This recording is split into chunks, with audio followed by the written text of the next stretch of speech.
Very special day today. It is the #1 episode of the new podcast, video audio podcast combo. This is something that I've been getting a lot of requests on, and it was time I took action on it.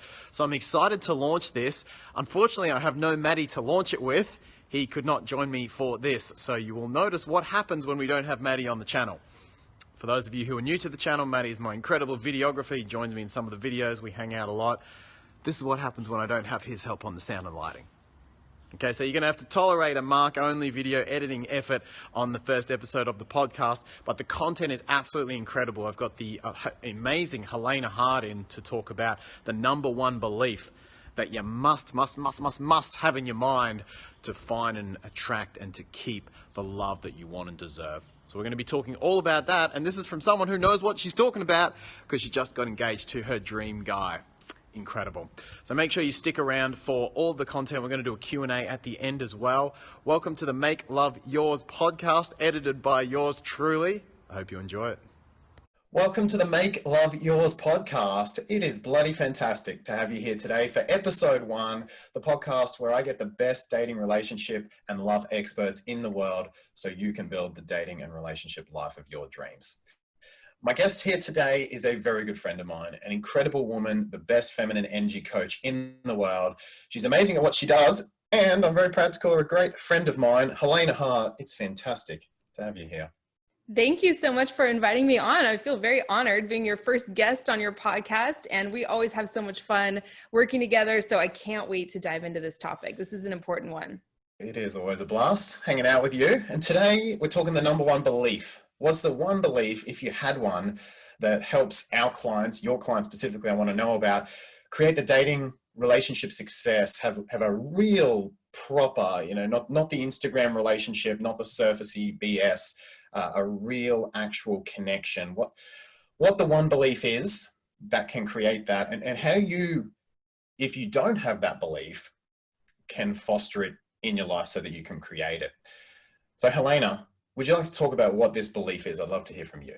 Yeah, I'm so glad to be talking about this today. This is probably one of the most important things we could ever share with anyone. It applies to both men and women, and especially if you haven't had that great history in dating and relationships like most of us who come to this work, right? And that is that your history is not your destiny. It doesn't have to be. So many times, I work with primarily women, but like I said, this works for both men and women. Someone comes to me and they have this kind of subconscious belief that if men, for example, have hurt them in the past, that they're going to hurt them in the future, right? If they've been abandoned before, they have this subconscious fear that they'll be abandoned again. And as you know, if you have these fears going on a subconscious level, you will end up attracting evidence to support that belief, right? If you believe on a deep level that all men are cheaters, you're going to go out there and attract men who cheat. Unfortunately, I see that happening a lot in the women who come and watch my videos on my YouTube channel.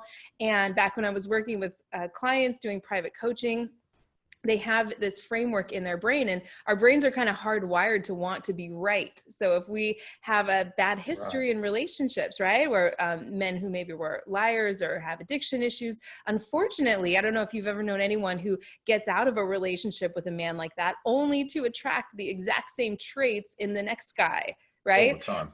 Yeah. So that's basically the belief that you want to have, that your history doesn't have to be your destiny in love. So if someone's listening now and they say, okay, intellectually, I get that. I get that, my history shouldn't define me. It shouldn't be my destiny. But hey, Helena, I've attracted 3 guys in the same, three of the same guys in different bodies in a row, 3 cheating guys in a row. I don't have a perspective or reality for what a loyal guy looks like. I can't just change my mind. Like, how does someone start downloading this, and what do they need to do to actually make time number 4 different to 1, 2, and 3? It's such a great question. That's what makes it so difficult, right?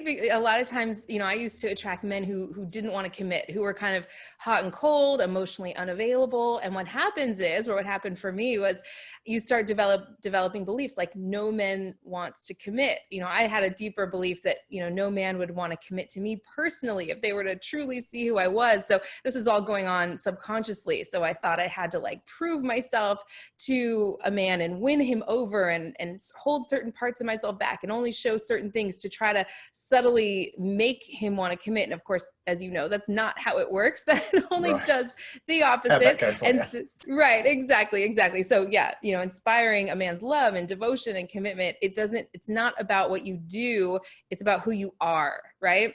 As a woman, especially when we're talking about feminine energy, which we can get into if you want. So if you've never had the experience of a really healthy masculine energy man coming towards you, or for the men watching, if you've only experienced certain things in your relationships, you have to create this new framework in your brain. And there's all kinds of things you can do. The inner work is really important. The healing, working with a coach or counselor, all of those things are fantastic.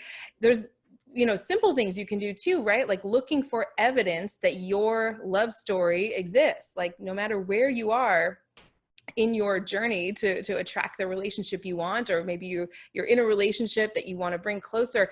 There are so many stories out there of someone who was in your exact situation right now, who moved on and got exactly what they wanted. So looking for evidence that your love story exists is huge. Another thing is being 100% free of the decisions that you've made in the past. A lot of this has to do with forgiving yourself and not blaming yourself, and stop beating yourself up for all the decisions you've made in the past. If you've, for example, put yourself in situations continuously with relationship partners where you ended up getting hurt, you have to forgive yourself and embrace and accept all the parts of yourself that were just doing the best they could with what they had at the time, if that makes sense. Do you have specific advice around that forgiveness piece? I know I get a lot of clients who come to me and maybe they have a learning, or they figure something out, and then that starts the chain of, oh, how did I not know this sooner? Why was I so stupid? Lots of those thoughts come up. What specific advice do you have if someone's listening and they say, you know what, I'm learning about this stuff now. I wish I'd known this 10 years ago. How do I get over the pain of not knowing this 10 years ago? Oh yeah, I hear that all the time. I'm sure you do as well. Like, why don't they teach this in school? Why didn't I learn this 30 years ago, Yes. right? Oh my gosh, yeah, absolutely.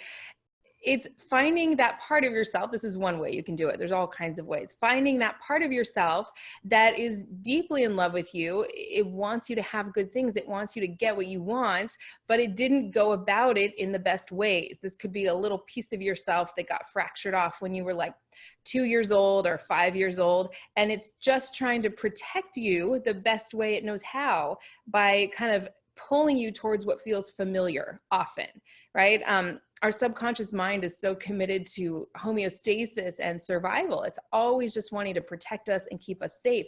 So when a man or woman, depending on who you're dating here, comes along and they kind of fit right into these old relationship patterns or what love felt like to us earlier in life. If you had to work hard to win or earn your parents' love, we start to develop this comfort zone where we're only comfortable if we're working hard to win someone over, or if we're up in our head analyzing, or if they're kind of emotionally unavailable. We develop this comfort zone where we're more comfortable with someone who's not 100% there for us than we are with someone who is going to be there for us in the long haul.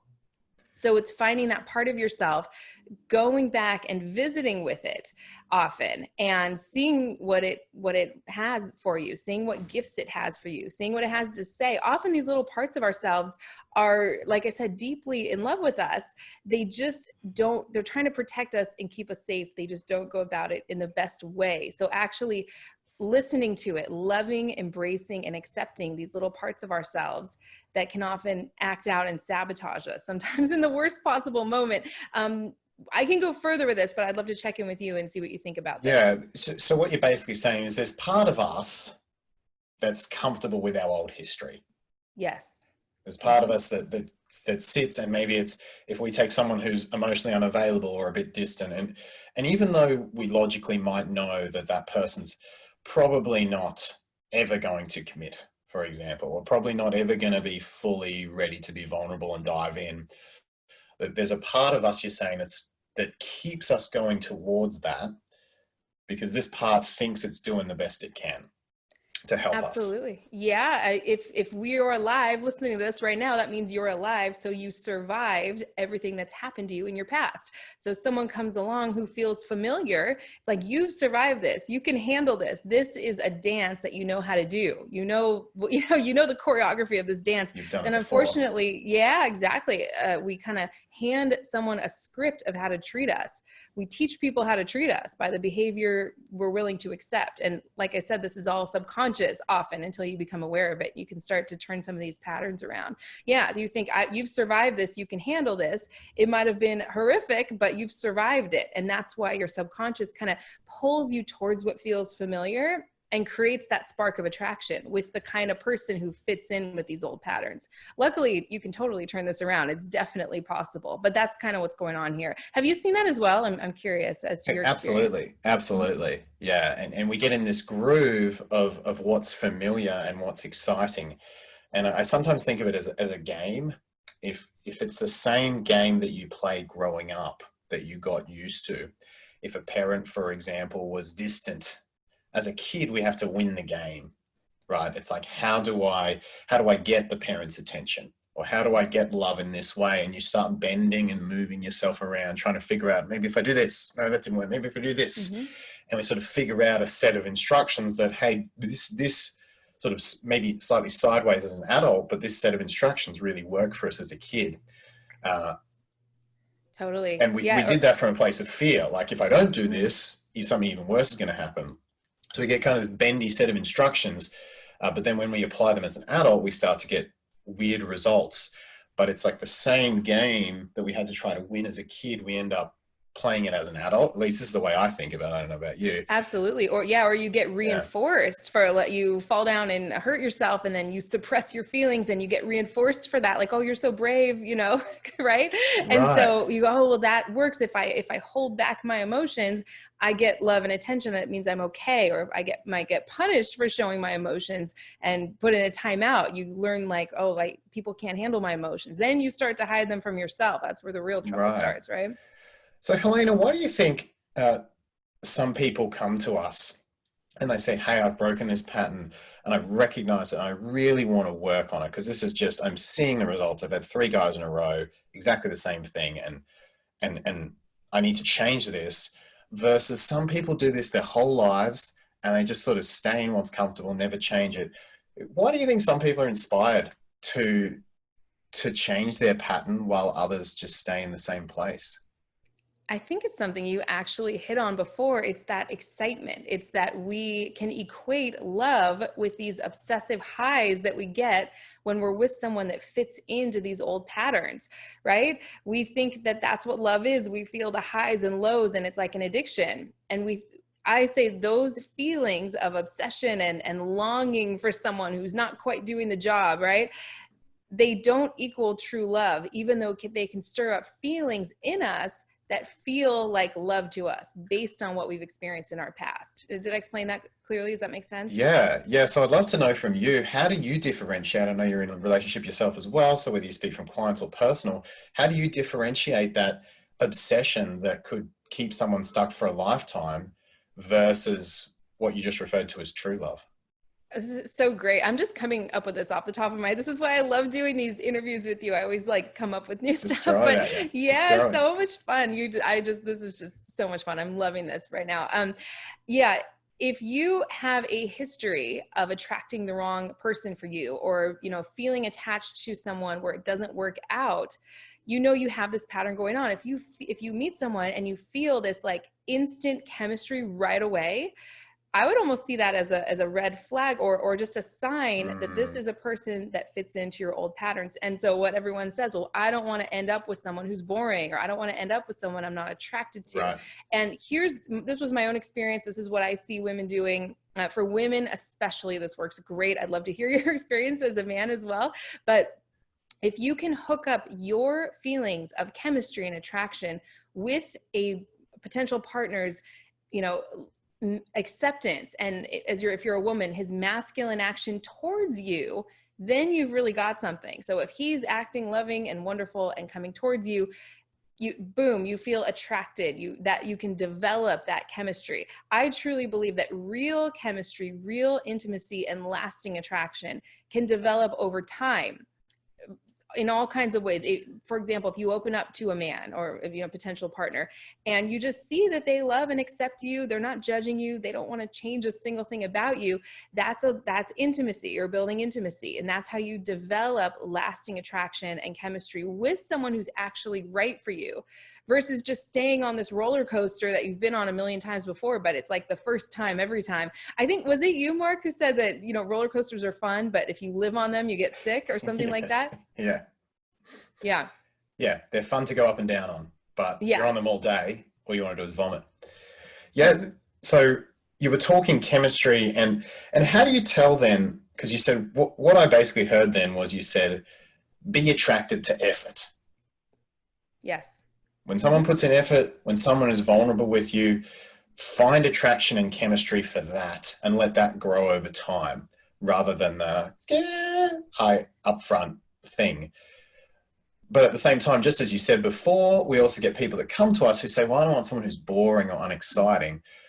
How do you know the difference when you first meet someone between, oh my God, I'm in obsessive chemistry, red flag here, versus, hey, I still want to be with someone attractive? Like, do you find, is there a line that you can help the listeners draw between those two? Such a great question. I mean, every woman I've ever worked with or I hear from that ends up with a phenomenal guy who's just not going anywhere, he's devoted to her, they all say the same thing. If they had this old pattern, they all say, I am so attracted to my man. Like, I've never been so attracted. I've never felt so much passion and connection. But at first, I didn't really know how great he truly was. At first, he kind of seemed like, I don't want to use the word boring, but he just kind of seemed stable and steady. I knew what to expect with him. It felt a little unfamiliar in that he just kept showing up and he was interested. He didn't play games. I had that experience myself with my partner. Yeah, we were just talking last night about how it was our first few dates. It wasn't these crazy fireworks. We liked each other, we were interested, but the passion and chemistry developed over time. And with that, and then I was like, I've never felt that before. Like, I've never felt something so strong before. But at first it was like, yeah, he's nice. Like, we had a good time. Sure. Yeah, I'd see him again, you know? And it's great because we don't get obsessed with those people. We don't get into those unhealthy patterns where we feel anxious when they don't, when they're not showing up, but the right person keeps showing up. It's like this amazing thing. Then you get more deeply intimate and more connected. And it's not this cycle of anxiety and overthinking that can occur when you're with the wrong person, if that makes sense. Yeah, that really seems to be the key. What would you say, if you had to score it out of 10, what would you say was your first date chemistry with your partner? Oh, that's a great question. What do you mean by chemistry? Do you mean like the fireworks and the instant chemistry, or more just conversation? Yeah, like the fireworks and instant chemistry, just like general. If 10 is like, I could not stop thinking about it, I was just fireworks obsessive. 0 is like, there was literally nothing there, he was as interesting as a rock, right? Where would you say? Oh my gosh, that's so great. Nobody's ever asked me that before. I love that you don't tell me these questions before and just put me on the spot too. To surprise you, Helena. Yeah, I would say, gosh, probably maybe a 6 or 7. But you know, my old pattern is the emotionally unavailable man. He was the most available, incredible, you know, reliable, dependable, high quality guy. But 10 for me. Yeah, 10 for me is hooked up with, you know, historically the wrong kind of person. Right. Now it's, oh my gosh, 15, 20. Yeah. But the first couple dates, it's like that had to incrementally build up over time. Yeah, well, it's funny you said that, because it was the same with me. I'd say Sam was a 6.5-ish sort of on chemistry. Yeah, and it really grew from there. And it's interesting that you say that, because I've been talking to clients lately and saying 5 to 7 seems to be the golden number. for Interesting. chemistry. Wow. I'm like turning it back on you. That's so interesting. So even as a man, because you hear some people say like, well, for men, it's either there or it's not. I'm sure you were attracted to her, but that chemistry you're talking about was like a 6, similar to me. And then how long did it take for it to grow for you? A great question. A little while, sort of. Sam and I were a little bit complicated because we were long distance, so we sort of would Mm-hmm. see each other in a block and then give space for a block. Mm-hmm. But it was probably like the second to third time we hung out as a block, which was actually like over a 5-month period because there was such distant gaps in there. But in terms of actual days together, that might have been like the 10th day together. Like it started to get really like this girl's really, really great. Sort of that was building. But yeah, again and again, I'm seeing 5 to 7 is the magic range. Anything under 4, it just doesn't get off the ground. Right. It's a little bit like, actually, I have this saying which I've just been using lately: connections built in the valleys, attractions built on the peaks. Right? It's like when we're with someone, like the good times, the excitement, that's like when we get to go up into the peaks with them and have the fun. But, and let me know if you disagree, what I've found in my own connections is that what really bonds you to someone is the less fun moments. It's like when you put up a boundary and they really respect it, or it's when you're vulnerable and it's a bit scary, but they come closer.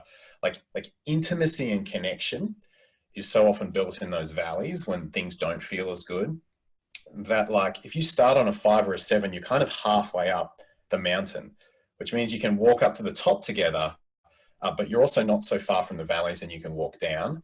Whereas if you started a 9 or a 10 and that's like your default, it's such a trip down to the valleys. It's so far from that chemistry high that it's like too much.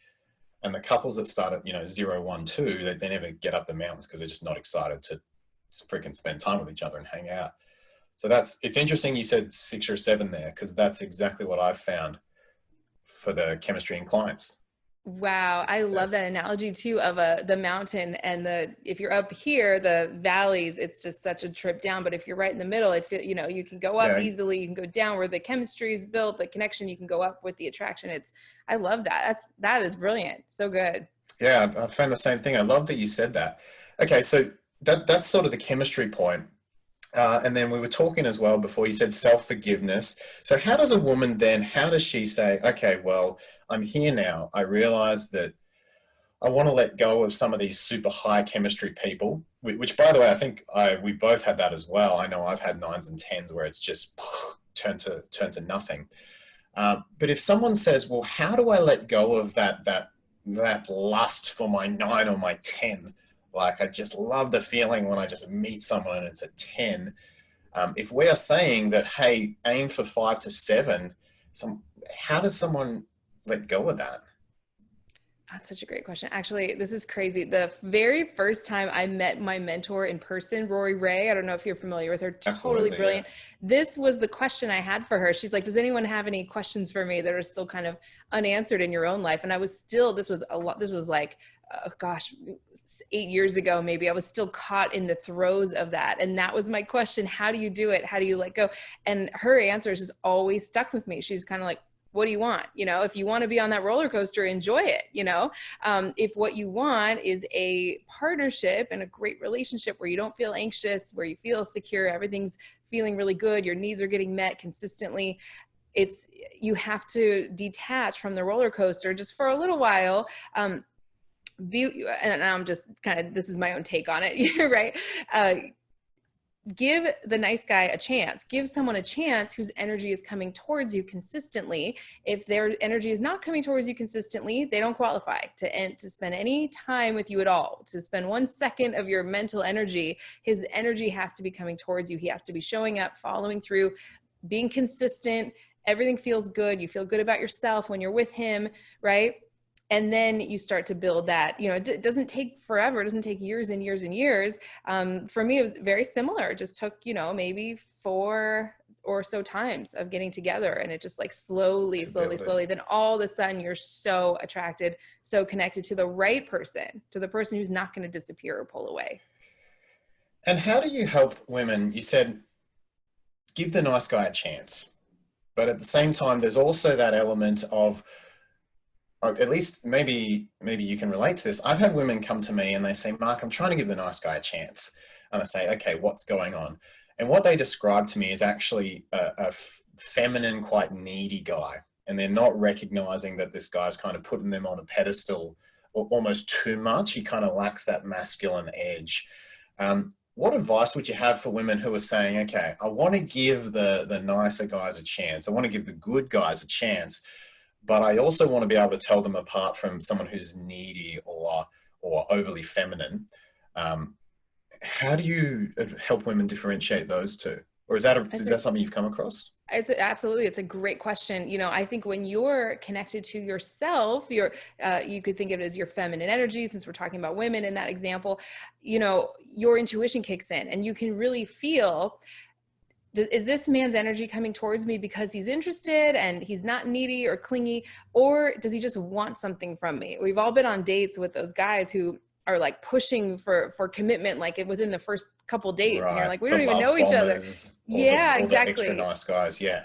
Yeah. Versus somebody whose energy is coming towards you and it's feeling good. It's a nice, steady pace that you're comfortable with. If it's moving too fast and you say, hey, it feels great to be with you.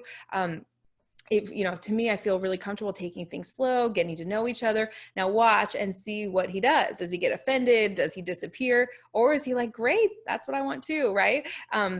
His response to something like that, if you do kind of express yourself or set a boundary, gives you a lot of information, but usually you can just feel, is he interested or does he want something from me? And you can really feel the difference there. And once you're kind of really connected to yourself, your own heart, your own desires and feminine energy. Yeah. And it's a good thing you mentioned the blokes as well, because from the bloke side as well, sometimes the guys can have the opposite problem, which is if the ladies, they say, hey, I don't want to date the person who's overly nice or too soft. Sometimes the blokes will get the same problem, which is, well, how do I get the softness? I don't want to date someone who's overly hard or too much in her masculine energy. Do you ever work with blokes on this, or you work exclusively with women? I've had a few male clients over the years. I think it just goes, this one actually does go both ways. When you really think about it, does this feel good or not? Yes, it might feel right because it fits in with your old pattern. If someone comes along and they're super needy, or the opposite, they're way too distant, something about that might feel right. Like it fits in, like, yes, this kind of feels what love feels like. I'm getting on that roller coaster. I'm getting that addictive high. But when you really think about it, it doesn't feel good. And that's what you want to get in touch with. I can feel the difference there. I don't know if you can, but I know for women, when they're connected to themselves, their feminine energy, their intuition kicks in and they can go, I feel attached to him, but it doesn't feel good when he disappears for weeks at a time, or when he gets super jealous and controlling and blows up my phone. That feels familiar, but doesn't feel good. Right? Yeah. I know for me personally, it was always the more avoidant women where I got that forward, like, chemistry feeling, but it never felt healthy. It's like it's more druggy. It's like, oh, I want to get the high of like having her. And I know for myself, it was from old high school wounds of like, I've never dated, that woman, the popular girl. Like, I was never popular in high school. So I thought, oh, that was kind of, I think a lot of people have this in high school, where it's like, hey, if I can date the hottest person, gee, how many social points would I get for that? And we think very transactionally with relationships. Unfortunately, it's like, if I could date that person, imagine what I get out of it, in terms of social score. And it's I noticed that, yeah. Oh, I was just going to say, it's like we're trying to prove to ourselves that we're worthy or lovable or valuable in ways that's just never going to work on a subconscious level. Is that kind of what you experienced? Yeah. And I've dated a couple of those women for short periods, and it was like very high, but I've never felt more insecure in my life when I'm dating them. And it just feels like, I don't know, like a drug. You're like injecting it, this feels good, but as soon as you inject it, you're like, where's my next hit going to come from? And it has that feeling of, at least for me, I'd always lead towards the avoidant women, and realizing that, okay, I'm allowed to go with someone who comes more towards me, who is like really solid and stable, and that's like healthier, and it's not going to trap me, and it's actually going to grow my confidence a lot more. Like I'll be a better man rather than trying to kind of transact it through avoidant women, is having one who's super solid. And that's actually going to give me space to explore my emotions and do more with my life, and all these benefits that you kind of don't think about when you're just after the high. Totally. I remember you telling me that sometime last year about your relationship. Now it's solid, it's secure. I don't feel right. Like, it's like you said, it's kind of, it's like, yeah, it's stable, you know, it's kind of safe, but that safety gives you more opportunity to do, at least as a man, is certainly what I found, is it gives you more opportunity to do this and to take yourself challenge more. Because you even little things like if I take a risk and fail, it's like, oh cool, she'll help me by supporting me through that. You know, you can take more risks. There's all these benefits that come with stability that you go the opposite way when you're chasing that chemistry down. Totally. Yeah. So it's safety, security doesn't equal boring, right? Right. Over time, like then for me, this is what I experienced after a while of kind of dating, turning my patterns around. Now it feels familiar. You can change what feels familiar. This is my own personal opinion, my own experience. You can change what feels familiar. But if you are used to attracting unavailable people, you go, okay, from this point forward, in order for me to spend any time with anyone at all, they have to be available. They have to be showing up, responding, their energy is coming towards me, right? And so then if that's what, that's working kind of from the outside in, as well as these inner work, inside out things we've talked about. So now that's what feels familiar. So now if an unavailable guy showed up, I'd be like, it just wouldn't feel right to me because I have all these experiences over here with available people. Does that make sense? And so if a woman's listening to this and she's on a journey now, she says, I want to change what's familiar. Obviously, this isn't something that everyone does. What do you think, at least, what for you was the hardest part of changing what was familiar and going from old pool to new pool? If it was easy, everyone would do it. So what challenges can a woman expect jumping into a new familiar? That's a great question. I really think it's detaching. It's getting off the roller coaster, right? It's like a drug. It's the you actually have the serotonin, the neurotransmitters like norepinephrine, dopamine that like keep you stuck on this person or this type of person, right? So it's actually usually what I hear from women is they get burned that one last time. And they're like, that's it. They might go back a few times, but like something happens, they find out about another woman, or the guy just drops off or blocks her or something. I've heard about all kinds of crazy things happening. Is that what it takes, enough pain? Is that the difference between people who change and people who don't, do you think? Is it just they finally had enough effing pain from the old pattern that they say enough is enough? That's what I see really often, to be honest. Yeah. They get burned that one last time. They're like, that's it. I'm not going back. Right. And then once they start kind of dealing with people who are healthy and stable, usually what happens is the person comes back around, right? X pops back out of the woodworks, always like 95% of the time. The man they used to be attached to comes back, or woman, whatever it is. But now they're able to see this person and the situation for what it truly is, because now they have this new normal of what's familiar. That's what I've seen. That's just I don't know if that's backed by research or anything, but that's been my own personal experience. Yeah. Same here. Same as well. Okay. So Helena, if you had one summary piece of advice for a man or a woman who says, I've been in this pattern, I want to change it, how do I stop my history being my destiny, what would it be? Oh, just that it's totally possible.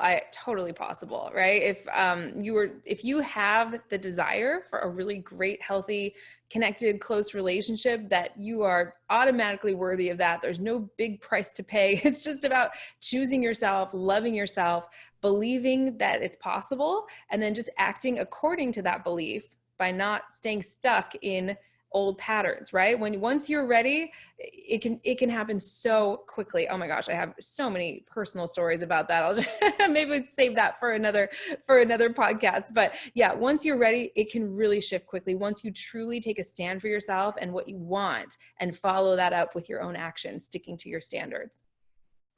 Thank you for sharing, Helena. We've got some fan questions for you that I'm going to share with you. Before we do that, you and I have actually got a program together. This one is exclusively for the ladies, but it's a little bit about mastering your feminine energy. Did you want to have a quick chat about what that entails? Oh yeah, absolutely. That's exciting that we're still offering. This was a course we did last year live, right? It's called Recorded Feminine live Magnet. in New Yeah. York. Same time, Yes. actually, this was the same time you agreed to do a seminar with me, Helena. I don't actually remember I agreeing think it to was. that. I think it was exactly that time. So look forward to a seminar down in southwest of the United States coming to your area soon. I'm sure I I don't can get know about Helena that. to tour the rest Mark's of the been country with me as well. Mark's been trying to do a seminar with me for over a year now, and I have like Look at total that. Look stage how fright. keen Yeah, she is. Look at that smile. yeah. I don't know. I If don't you're on the think podcast now and you're just listening, you're missing Helena's grin when I mention seminars. I'll bring some He's always. Vegemite. I'm too nervous to do live events. I have like a fear of public speaking. I know you think that's funny, but I don't want a bunch of people looking at me. That's like my biggest fear of all time. So I don't know if that's going to happen anytime soon. We're going to help Helena share her amazing word in front of a live audience, and she's going to push me out of my comfort zone as well, Oh my with a gosh. challenge Yeah. that she's coming up for me. Yeah. So Feminine Magnetism Mastery, amazing program. We filmed it together over the course of last year. We started in LA, filmed it in New York. We had so much fun doing this with an amazing group of women. It's 10 modules, how to tap into your feminine magnetism, all these different archetypes and parts of yourself and your feminine energy that are already there inside of you. It's not about changing who you are. It's about expanding and becoming more of who you are. Releasing it. Yeah. Exactly. So that the right person just shows right up, or the person you're with now just sees you in this whole new way and just wants to be with you. So there is that. If you want to empower your feminine energy, ladies, check out the course. I'll put a link in the podcast description. Helena, let's get on to some questions. This question is from Shizu in the YouTube community group on my channel, actually. She said, how to get him to be exclusive before sex and how to do it without scaring the guy away. Oh, wow. Great question. I hear this one all the time. This was a good one. It's really hard to know without knowing like the details of your situation, right? Right. Yeah. But something you can say if he goes to move things forward physically, you can say, it feels great being with you. I love being close to you. This feels amazing. And I'm just coming up with this off the top of my head. So let me know your thoughts. Something about me you might not know. In order for me to get, to have sex with someone in order to kind of get more physically intimate, I feel comfortable doing that within the context of a committed relationship. You could say it's for, health and safety reasons. It's, most men. Sexual health card. Exactly. Most men would. Yeah, if he's into you, oh yeah, absolutely. Like they're already like there with you on the same page. Or, his response to that will give you a lot of information. Right. Like, oh, I'm not ready to be exclusive yet. I just thought we could have fun. That is good information for you to have, right? Yes, yes. When you throw up a boundary, the way, as Helena says, the way he responds to that's very valuable information. I actually had my first girlfriend do that to me. I kept trying to sleep with her. She wouldn't sleep with me. And then I think it was the 6th or the 7th date, a month in, maybe a bit more, that I was like, okay, let's be exclusive. And we were together for almost 3 years. So yeah, you can definitely do it. The simplest way, I think, without knowing the context of the situation is around, hey, for me, like sexual health's a big thing. And I know that we could use a condom and stuff, but just like, this is my boundary, just so you know, it's totally up to you. But this is where I'm at with like exclusivity and sex. Yeah. I mean, you could say all kinds of things. Yeah. Or, hey, I tend to get really attached after I sleep with someone, so for me, I feel comfortable, waiting until we decide we want to be together, just the two of us. What do you think? And just, you're saying that with all the curiosity in the world. You're not trying to say that to make him commit to you. You're saying it just to see where he's at, see if you're on the same page. Yeah, always, and this applies to the guys as well, but always protecting the other person's freedom. So it's never a you should, if we do this, you have to. Any of those restricting freedom words will always get bad reactions, and that will scare him. When you give someone the option, people have to believe things for themselves. They don't want you telling them how to act or how to believe. So always, when you're making a request, you share where you're at and then give the other person total freedom to do what they want to do. Next question, Helena, is from Vanessa. She's in the Making Meals Facebook group. She says, staying present and being connected to my feminine energy on the first or after that dates. Should I be myself as far as speaking my mind, or should I hold back my thoughts and let the guy do the talking mostly? I hope my question makes sense. I feel that sometimes I talk or express myself too much, and I feel that that's not being in my feminine. I hope this question makes sense. Does that make Oh, what sense a to you, Helena? great, it makes perfect sense. I think that's a phenomenal question. I love that one. I love that. I love just hearing these for the first time. I get this, like my initial thought is, I of give course Helena you want to, zero prep. I know, right? On purpose. But of course you want to be yourself. Of course you want to do that. And if you want to do that while staying in your feminine energy, you can think of yourself as just constantly responding. He asks you a question, you respond. You want to lean back physically, if that helps, right? And just get into your body, touch the glass of water or the fork, and just get into the details of it rather than being up in your head. Okay, what do I ask him next? Being in that interviewer or reporter mode. Okay, he said he went on vacation here. Oh yeah, I went there too. And just jumping in and like stepping on his toes and cutting him off. You can lean back physically, touch an object, get into your body, get out of your head, into your body, and then just respond. And when you respond, of course, you want to be yourself. Of course, you want to speak your mind and say, but there's a way of doing it where it's a response, not this like going toe to toe to him with him. I ran a marathon. Oh yeah, I ran 2 marathons last year. Like where it's like this competition thing, right? It's not a competitive thing. Guys love to compete with the blokes, it's not a frame. It's like a mate's frame, and it's okay. Obviously, you'll have mini competitions. I'll have mini competitions with my girlfriend all the time, but that's not like an attraction frame. That's more of a buddy thing frame. So if you wanted to build attraction, going toe to toe is not the answer. That being said, I do talk about this a lot. Playful competitions can actually work really well. So I don't want to take away from that. If you're playfully like having a bowling little fun competition and doing little things like that, I don't know if you agree, Helena, those can be really good little flirting tools. Yeah, I love that. I like it. You say play. it's a tool. It's not a way to have a conversation every single time. It's not a way to live your life. It's a little playful thing that you can do here and there. Right? That's a good point, actually. I remember one woman where every conversation was like a little challenge. And I think it was a little bit of her nerves and her way she flirted. But because it was every conversation, it was way too much. I'm like, there's way too much challenge here. There's no trust here. There's no like relaxed vulnerability. And I couldn't vibe with her because of that. Yeah, I love the points about responding. I think that's really powerful. And I've definitely had clients before and you'll know if you do this, if you're a nervous talker, if you're the type that fills in space with words just to break tension, that's a really good opportunity for you to lie back, receive, enjoy silence. I know because I was like that as well. I'm totally like that. I'm still like that, as you probably have recognized, right? Yeah, I'm totally like that. So it's just being comfortable with the silence, right? Yeah, just letting it sit, and it builds tension. So it's a really good practice. I've got a few clients doing that. It's like on dates, just like relax and you don't have to talk. Let the guy fill in spaces and enjoy it, respond to it, feel it in your body.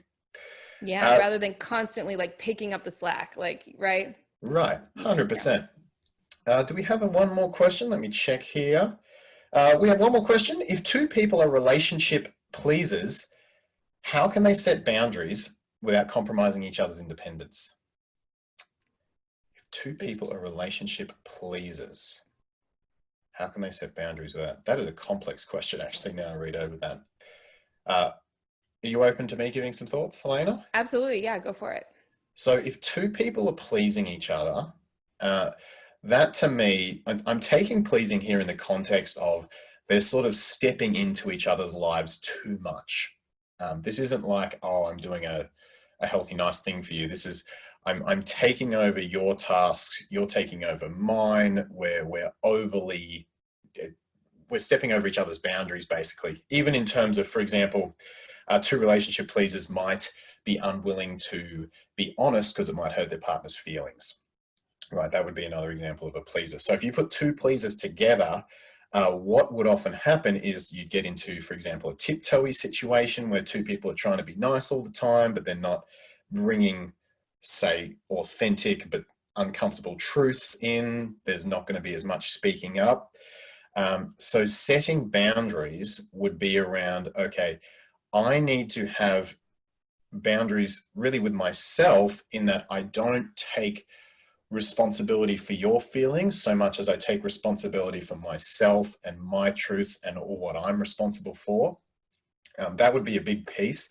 I think you asked here without compromising each other's independence. I think the pleasers would likely compromise each other's independence So being able to actually take a step back and honor each other's independence would be the key thing for two pleasers. So whether it's taking responsibility for their emotions, other pleasers can get themselves into trouble. For example, you're cooking him dinner and making him breakfast every single night, and you're taking over that responsibility for him. If you're doing that all the time, especially if that's coming from a place of fear, like if I don't do this, you got to be really honest with yourself. If I don't do this, am I going to be a bad girlfriend? Is he not going to love me? If these acts are coming from a place of fear, that could certainly compromise the other's independence. So you stepping back and having boundaries with yourself actually allows that person to have more independence within the relationship. Would you agree, Helena? I love it. Oh my gosh. I love everything you said. I have nothing to add. I couldn't have said it better myself. That was great. I know you're such a genius on that topic. Helena, you ready for some quick fire questions? I thought those were the quick fire questions. The quick fire questions, you get 3 seconds for each answer. Oh my gosh. This is another round of questions. Okay, let's do it. Have you ever dated someone who first knew you were a coach? No, I have not. Tomato or tomato? Tomato. Celebrity crush growing up, who was it? Keanu Reeves, I loved. What's your secret talent? Secret talent. Oh gosh, secret talent. I can get along with anybody. I can get along with anyone, even people that other people can't get along with. I can have a good time with them. Who do you love more, your boyfriend or your cat Leo? Oh, come on, that's so hard. I said he's my favorite person and Leo's my favorite cat. Can we leave it at that? Okay, fair. I won't put you on that kind one. of love. It's a different kind of love. And what has been your best day of 2020 so far? My birthday was last week, actually, August 4th, and I had an amazing time. Tom took me, we hadn't, because of everything going on, we haven't really had a chance to get away. We've been so like quarantined. We went away for a night. It was amazing. It was probably one of the best birthdays of my life. The best birthday of my life, hands down, best day of 2020. That is fantastic. August 4th. Well, thank you for joining me today here, Helena. I'm going to send you some Vegemite as a thank you, and we're going to run our seminar to celebrate. In fact, we could get you eating it during the seminar. That's like my worst nightmare, right? Do you remember when we were in New York? We did a live stream. We get to hang out. We know it's going to be fun. We did a live stream in New York, and he made me eat Vegemite on the live stream, sitting next to him, and I almost threw up while we were live on your channel. That was your best day. I love it. Helena, thank you so much for joining me today. It was an absolute pleasure having you on the podcast, especially for the very first episode. Thank you so much for having me on. I would love to come back. I'll do this anytime you want. It's so much fun. I got to bring you on my YouTube channel soon too, because it's been a while, and always love talking to you. And this was amazing. Thank you. Sounds fantastic. Thanks for listening, guys. We'll see you in the next podcast.